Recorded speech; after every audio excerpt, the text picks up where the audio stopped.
वालेकुम students, hope so you are fine. ठीक ठाक हैं सब और घर में स्टे कर रहे हैं सेफली।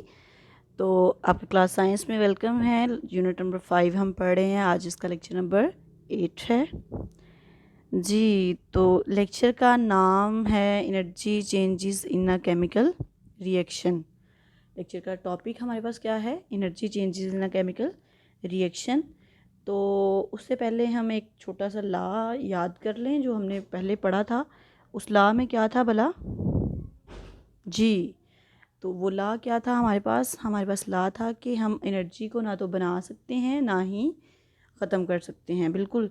और हम देखते हैं कि energy can not be created nor और destroyed, it can be change from one form to another. इसको एक फार्म से दूसरी फार्म में कन्वर्ट किया जा सकता है, लेकिन इसको ख़त्म नहीं किया जा सकता, ना ही बनाया जा सकता है। इसकी बेस पे हमारे पास जो केमिकल रिएक्शंस हैं वो दो तरह के बनाए गए हैं, exothermic reaction and endothermic reaction जी। तो पहला हमारे पास रिएक्शन है एक्सोथर्मिक रिएक्शन। आज के लेक्चर में हम किसके बारे में पढ़ेंगे? एक्सोथर्मिक रिएक्शन के बारे में। तो ऐसा रिएक्शन, एक्सो वर्ड ही आपको थोड़ा सा इसका आइडिया दे रहा होगा। तो the reaction that release energy in the form of heat are called exothermic reaction.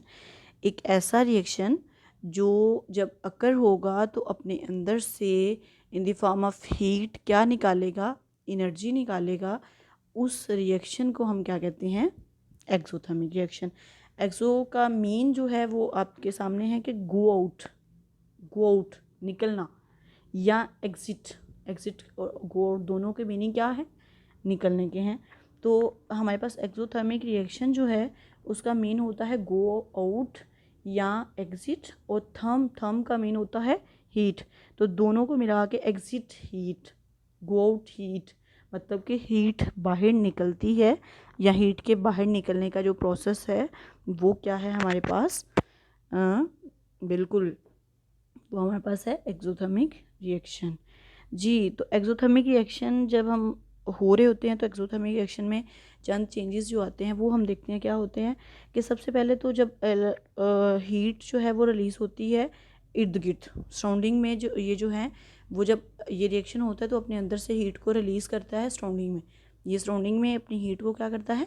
Release करता है। और दूसरा जो चेंज आता है जो हम देखते हैं कि जिस बीकर में ये रिएक्शन हो रहा हो, मतलब अगर किसी बीकर में हम रिएक्शन करवा रहे हैं तो उस बीकर को ये हम गर्म फील करते हैं, हॉट।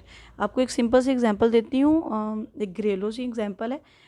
किसी ने वो चूना देखे, चूना, बिल्कुल। वो चूना क्या है? वो एक्सोथर्मिक रिएक्शन है। कैसे है? CaO, वो पीछे हम फार्मूला भी पढ़ के आए हुए हैं उसका। तो उस चूने में जब पानी डाला जाता है तो बबल्स बनते हैं, केमिकल रिएक्शन होता है, और उस केमिकल रिएक्शन के नतीजे में क्या हो रहा होता है भला? हीट निकल रही होती है। अगर आप अचानक से आपने उस अभी वो चूना, मतलब समझ रहे होगे ना, कली जो होती है वाइट वाश जिसको हम करते हैं घरों में, वाइट वाश जो हो रही होती है, तो वो चूने का पत्थर होता है ना, उसके अंदर आके पानी डाला तो आपने अचानक से अगर आप अपना हाथ अंदर डाल देते हैं तो आपका हाथ जल जाता है। या आपने देखा होगा वो एक पूरी रात स्टे करने के बाद रात को या पूरा दिन या 2 दिन उसको भिगो देते हैं, उसके बाद उसको यूज़ करते हैं, क्योंकि वो बहुत ज़्यादा एनर्जी रिलीज़ करता है। जिस बर्तन में उसको भिगोया होता है ना, उसको आप फील करें, उसको टच करके देखें तो वो बहुत ज़्यादा गर्म हो गया होता है। तो ये दोनों चेंजेस आ रहे होते हैं क्योंकि वो एक रिएक्शन, कौन सा रिएक्शन है? एक्सोथर्मिक रिएक्शन, बिल्कुल।